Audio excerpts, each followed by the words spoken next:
Bom dia, pessoal. Tanto tempo que eu não apareço por aqui. Eu estava até com saudade. Nós voltamos a viver no Brasil e esse tempo estava sendo para a gente se organizar. Deus tem falado muito forte no meu coração para eu trazer um vídeo específico aqui, que é sobre o burnout, né?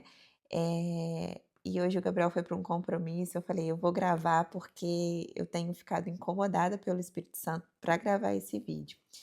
E refletindo, depois que eu voltei para o Brasil, eu percebo mais ainda que a gente vive numa geração que aprendeu que o valor de uma pessoa tá no quanto ela produz, no quanto ela faz, no quanto ela entrega, e a gente é cobrado o tempo todo em viver em alta performance. Se a gente acorda às 5 da manhã, se a gente treina, se a gente trabalha 12 horas, faz curso, empreende, responde mensagem à noite, fica o tempo todo no celular, se a gente sorri nas redes sociais, assim que a gente é considerado, por muitos dessa geração, bem-sucedido. Mas desde quando eu passei por esse processo, eu também me via nesse lugar, eu comecei a me perguntar: será que esse é o tipo de vida que Deus imaginou, projetou e planejou para gente? Porque quando eu olho para Jesus, eu vejo alguém que trabalhava muito, mas ele nunca estava com pressa. Ele nunca queria mostrar nada para ninguém, muito pelo contrário. Muitas vezes Jesus fazia os seus milagres e pedia para que as pessoas não contassem para ninguém. Ele parava para conversar com as pessoas, ele tinha tempo de qualidade, ele parava para descansar, ele parava para orar, ele parava sempre. Era a prioridade de Jesus ter um tempo com o Pai. Então, por que que nós achamos que viver correndo é sinônimo de viver bem? E lá atrás, quando eu tive o burnout e logo se esticou para uma depressão, eu me vi nessa armadilha, porque o mundo ele vende isso, ele vende que você precisa produzir. Às vezes a gente nem entende o porquê tá fazendo tudo aquilo.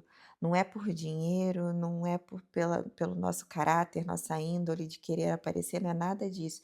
É só porque o mundo que está ao nosso redor, ele coloca isso dentro de nós. Eu acreditava que eu precisava produzir mais, crescer mais, atender mais paciente, e sem perceber, eu comecei a acreditar que o meu valor estava exatamente nisso. Até que produzir demais, acelerar demais, querer crescer demais, me fez parar. E eu percebi que o burnout não começou quando o meu corpo parou. Ele começou quando eu comecei a acreditar que descansar era perder tempo. Então, eu estava no momento de lazer, eu estava, a gente ia muito para um sítio que nós tínhamos, eu estava lá, mas eu estava trabalhando, eu estava gravando conteúdo, eu estava publicando foto, enfim, estava numa falsa sensação de descanso para mim, tendo tempo de qualidade com a minha família, mas não, o meu foco era totalmente no trabalho. Quando nós nos mudamos para a Espanha, eu levei comigo a mesma mentalidade que eu tinha aqui no Brasil. Eu cheguei lá pensando: "Daqui eu vou produzir conteúdo, é assim que eu vou trabalhar, eu não vou deixar a clínica, eu não vou", eu queria fazer, eu queria resolver, eu queria acelerar o tempo todo como eu vivia aqui. Eu já sabia que era exatamente isso que me levou à doença que eu tive. Porque é muito sorrateiro, né, gente? Quando a gente vê, a gente já está envolvido por um monte de compromisso, um monte de afazeres, um monte de demandas, e a gente nem percebe que nosso tempo todo está sendo roubado. Então, como isso estava dentro de mim, lá também, eu cheguei lá com o intuito, eu queria produzir, eu queria fazer, eu queria resolver todas as demandas, todos os problemas. E aí, lá eu me deparei com uma cultura completamente diferente da cultura daqui. As pessoas, elas andam sem pressa, elas fecham o comércio, que é a siesta, né, para almoçar, elas ficam com um período grande de almoço em casa, elas têm tempo para conversar, elas, priorizam momentos de ir à praça, momentos ao ar livre. Gente, completamente diferente daqui. E eu pensando que eu tinha desaprendido a viver, porque a gente aqui no Brasil, a gente tem essa cultura, né, de que a gente precisa trabalhar, trabalhar, trabalhar. Quando eu me deparei com a cultura deles, eu percebi que Deus ele usou aquele tempo para desmontar uma mentalidade que eu carregava há muito tempo.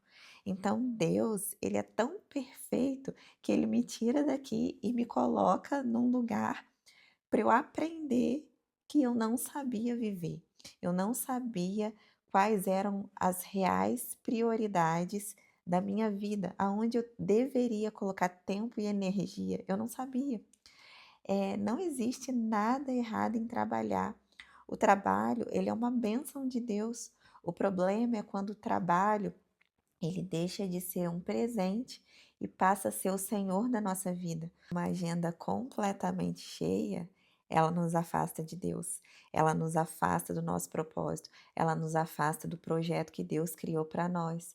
Porque Deus ele nunca quis que a gente estivesse ocupado demais para não ter tempo para nossa família, para não ter tempo para os nossos projetos com Ele, para não ter tempo para o nosso ministério, para não ter tempo para aquilo que Ele desenhou para nós.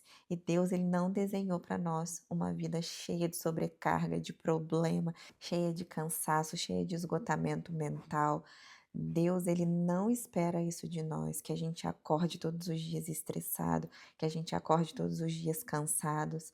Não foi isso que Deus planejou para nós. A Bíblia nos garante que Deus planejou para nós uma vida plena, e estar cansado demais, estar ocupado demais, não é plenitude de Deus, nunca foi. O burnout ele me fez aprender que Deus, a única coisa que ele espera de mim é que eu permaneça nele, confiando nele, confiando no que ele planejou para mim. E é isso que eu tenho feito, é isso que eu tenho aprendido. Então, a mensagem desse vídeo é para que você aprenda também a viver na dependência do Senhor. Entrega tudo na mão dele, refaz a sua agenda, refaz a sua rota, refaz o seu tempo, porque o tempo é o que a gente tem de mais valioso do que importa juntar tantos tesouros, ter tanto dinheiro, ter tanta coisa, se você perder sua paz, se você perder sua família, se você perder o que é mais precioso para o Senhor, não importa nada. Então é isso, pessoal. Um beijo e até a próxima.